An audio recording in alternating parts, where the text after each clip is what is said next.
Well, welcome, David, to another show of what's happening here. Let's see. What is going on here? There we are. Okay.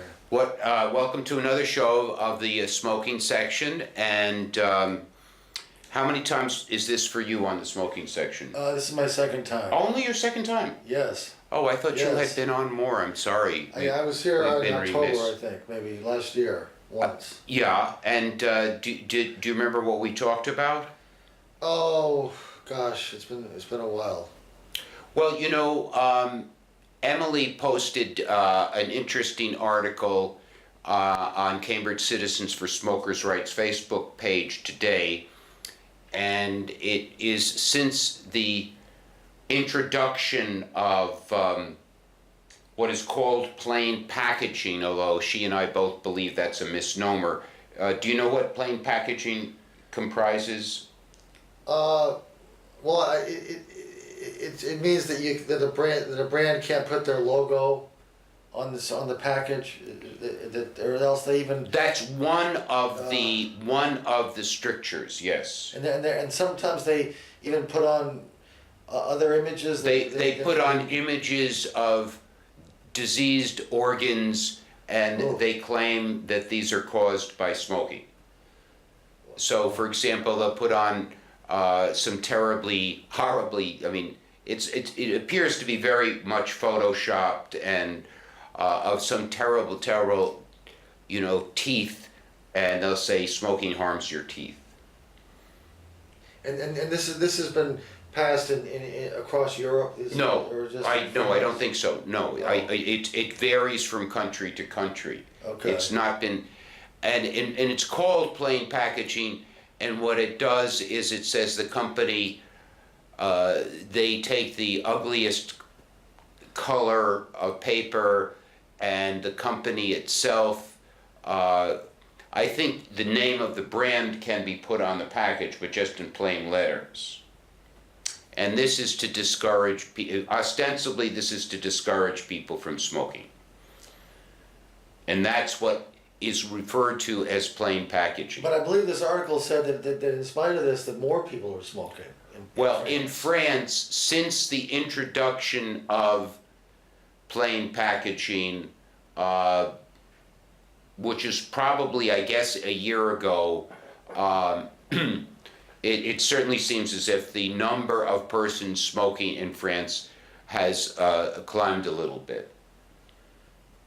So Okay, and did the article? I did read it briefly, but did the article say that this? it's a very short article. Did it by say the way. that part of this might be due to like a kind of a backlash effect, or No, it didn't say that. No, Okay.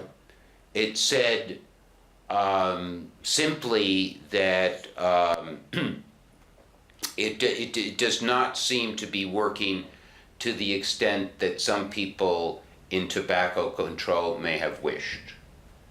And that it does, and in fact, more people are smoking in France. But I don't think we're talking about tremendous numbers. Well, I know, and you and I talked about this, but before we came here, about how the smoking always had a kind of a traditional allure in France. I know that when I started going there, when I was a young man for trips, Yes. I was always very impressed by how open the French society was to smoking. Right. The whole cafe. What decade was this approximately? Well, I started going to Paris in the 70s. Okay. Like the mid to late 70s. We're Yes. talking 75, 77. Yes. And it's funny. I spent a summer in high school in '77, and I lived with a family that we know there, and I actually got so caught up in the romance of smoking that I started buying unfiltered French cigarettes. Gauloise bleu. Gauloise. Gauloise bleu. And Gitan. And Gitan. I don't know if Gitan made an unfiltered cigarette, did they? Yes, they did. Mm-hmm. Because I remember the Gitan were a little stronger. Really, than the Gauloise bleu? Yes. Yeah. And it was all very. It was wonderful. It was just I felt I felt like I was. It made me feel more French somehow. And did you know? start smoking at that time? Is that when you started? Well, let's say I smoked. I smoked for a time. It didn't catch on, but it was. But had you smoked prior to going to France? Never, no. Really? No, I hadn't. No. And How old were you at that time? I was 16. Oh, I see. Yeah. And so now that I've taken up smoking lately, as an older adult, I've been really surprised to read that the smoking bans have caught on in France. Yes. I guess I would have thought, the French are such a proud, liberty-loving people that they would never stand for that. And then I see that that's not the case. Liberty-loving people. Well. Liberté, fraternité, égalité. Right. Right. Yes. The Marseillaise. Right. And all that. Yes. Right. But it just shows you how the smoking thought police have reached over even into a country like that. Yeah. Certainly. Yes, that is unfortunate, sad. I remember when I went to France, I was about 12 or 13, I guess. And I bought a package of Gauloise Bleu to smoke. Now, I had started smoking before that. And I was smoking Gauloise Bleu. And this would have been like in the early 60s maybe? Or? This was probably around 1960, as a matter of fact. And I was about 12, let's say. Really? Let's say 12 or 13. Let's just say 13 to, Okay. even it up. And I remember my mother I had my ashtray and my Gauloise Bleu in the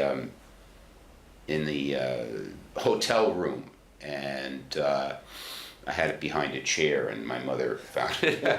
I mean, she wasn't freaked out or anything, but I mean, and I mean, it was very easy for me to purchase, That's interesting. So I mean, at that age, would your, even at that early, even in 1960, I guess a 12-year-old smoking would have been considered a little unusual, yes. premature, Oh, yeah, right? I don't think you would, I mean, certainly my parents, I mean, certainly in 1960, 12-year-olds were not supposed to smoke in the United States. And I don't think I remembered seeing too many 12-year-olds smoking in France either. Oh, well, it's funny because we visited a cousin of ours, a cousin of my father's, who lived in Paris. There was a segment of the Helfer family that lived in Paris. Oh, really? Yes. And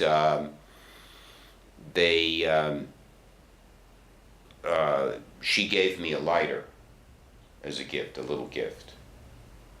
And she said, "Oh, you probably don't smoke yet, but here's a lighter." And I was 12, about 12, yes. Okay. And so, did you buy cigarettes In Europe, when I was in France, when you were there? I don't think too often. I know I bought at least one package of Gauloise Bleu, but I was not Oh, we got a telephone call. All right. Maybe we have a telephone call from France. Do you think it's possible? Maybe it's Marine Le Pen. You're on the smoking section. Doesn't sound good. Well, if you want to, let's see what's going on here. We have such trouble with this phone. It's really. All I hear is a dial tone. Yes, that's all I hear. But anyway, it would have been interesting if Marine Le Pen had given us a ring. But I don't think we're going to have any such luck tonight. I don't know. We might not even get any of any Cantabrigians. Excuse me. Okay, let's see. Do you want to put the telephone number on just in case that we've got a troll out there? Well done. You did a good job on that. Okay, there we go. So, yes, my aunt, I don't know what her relative, she was a cousin of my father or something, but she gave me a lighter, which I wish I had still kept. I mean, I had smoked before. I had started, let's say, when I first started smoking, I would just puff on the cigarettes. But when I got to be 11, that's when I started to inhale, and that was a big, to inhale was like kind of a, what do you call it, a rite of passage, as it were, Right. at least in my mind. And back in that time, do you remember smoking at school at all, or like around the house, or?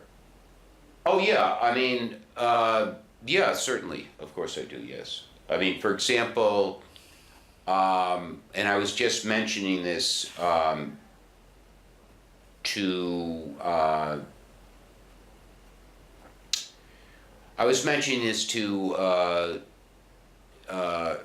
Mr. Ouija, that I remember, for example, at my grandmother's, I think you would call it a wake, or my mother had lots and lots of people over at the house. My mother and father, the whole house was filled with people, and it was in 1958 when my grandmother died, and the house was completely filled with people drinking and eating and smoking. Uh-huh. And just the even as an 11-year-old, then I could feel what a great feeling there was there, and it's like, those things really, smoking and drinking and eating can really bring people together. And I remember, so, the house was filled with smoke, I mean, I don't know, I don't remember it like, clouds of smoke so I couldn't see or anything, but I would say probably, half the people were smoking, I would guess. One of my early experiences as a boy was when we would go to the country.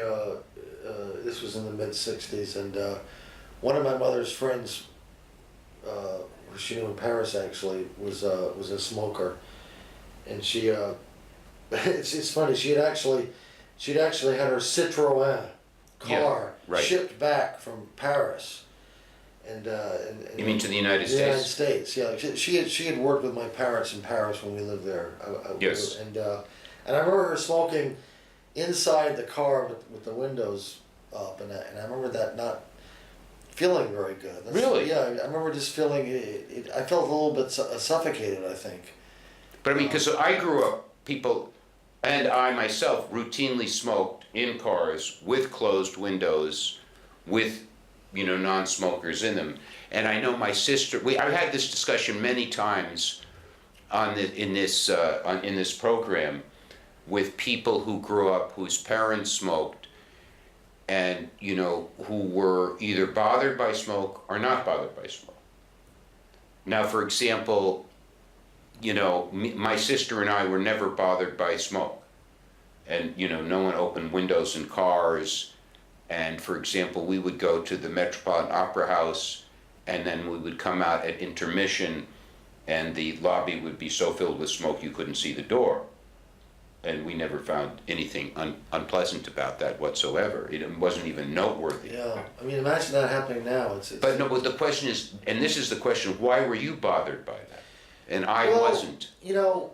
I think it was actually more just a case of ventilation. I mean, my guess is that if the windows had been open and there was some air coming. No, I'm sure there would have been. My question is, why were you bothered and I wasn't bothered, or my sister wasn't bothered?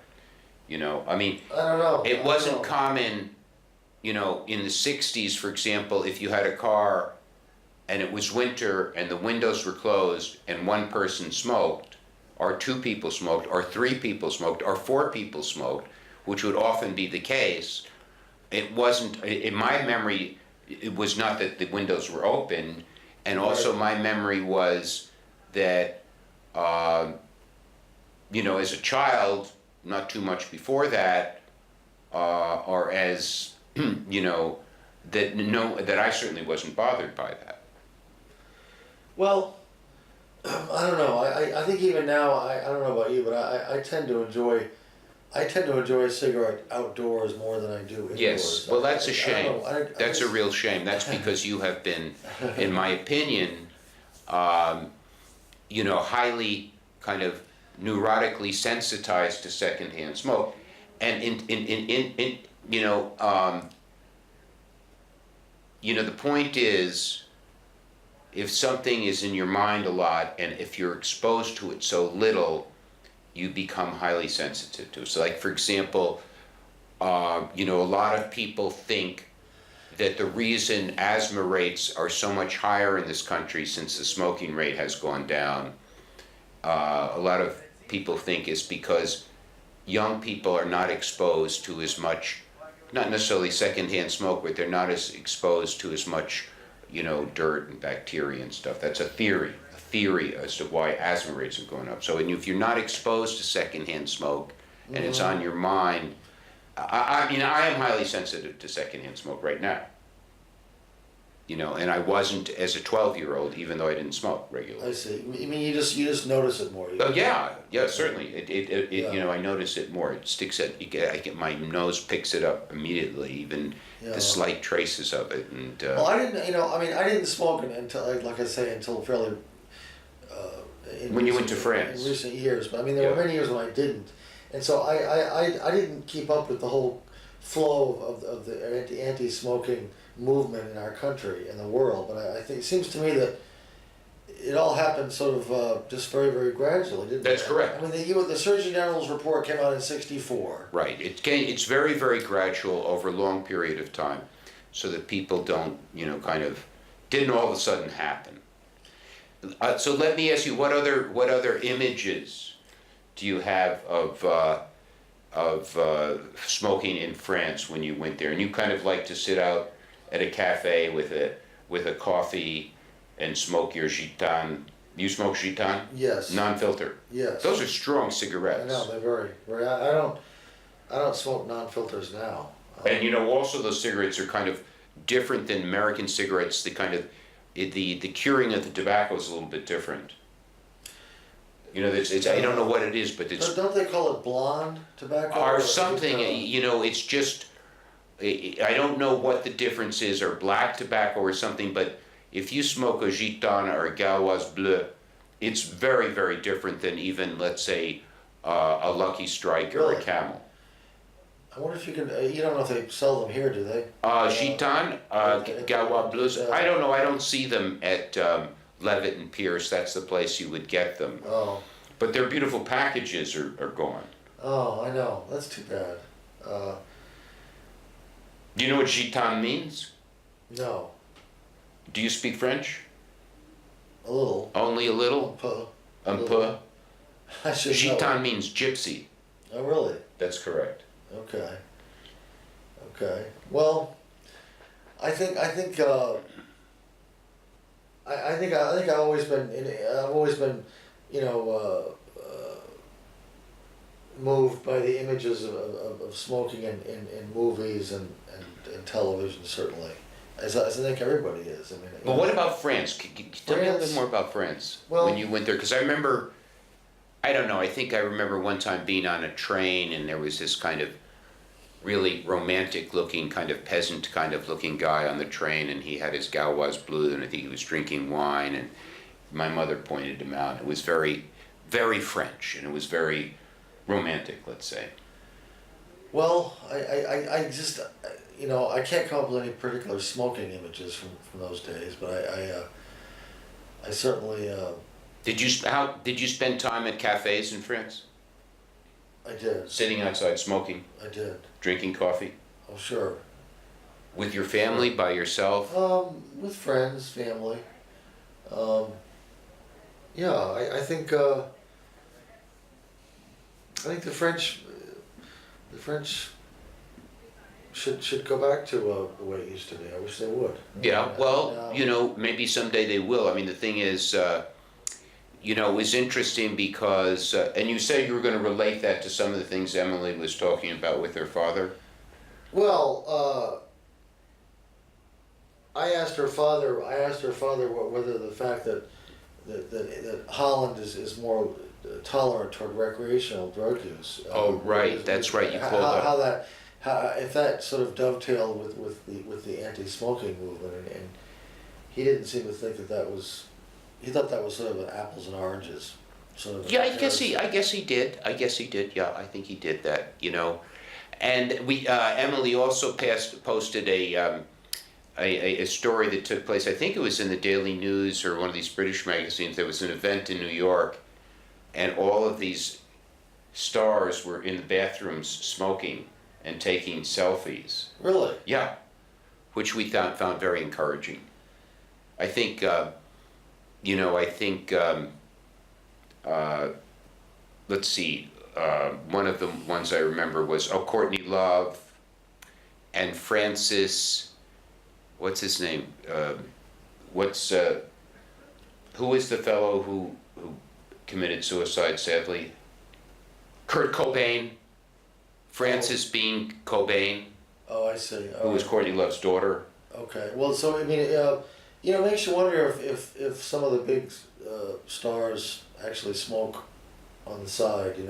I think they do. It certainly appeared like in this particular, and not only that, but they had the courage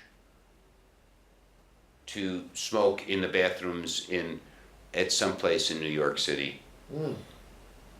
It was very nice to see. Well, I mean, wasn't there some allegations that President Obama smoked as well, or did he? Well, I mean, President Obama famously, supposedly quit smoking when he became president.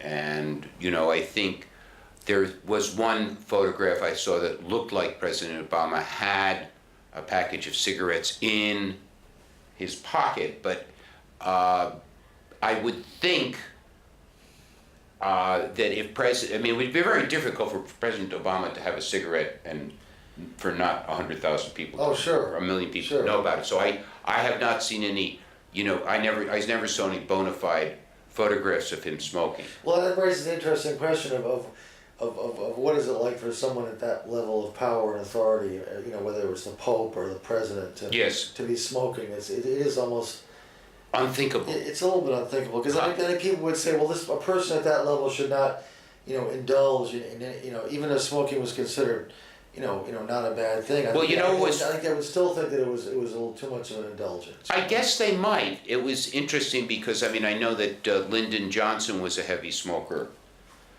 and when he was in the White House, but he quit and he didn't smoke in public. No, you would not see photographs of him smoking. I mean, and then JFK smoked cigars. A lot of cigars, yes. Yeah. But that's kind and of. Jackie smoked. Okay. Jackie Kennedy was a heavy smoker. Really, I'm not surprised. But she never wanted, and Martin Luther King was a smoker. Right. And as a matter of fact, he was killed smoking a cigarette.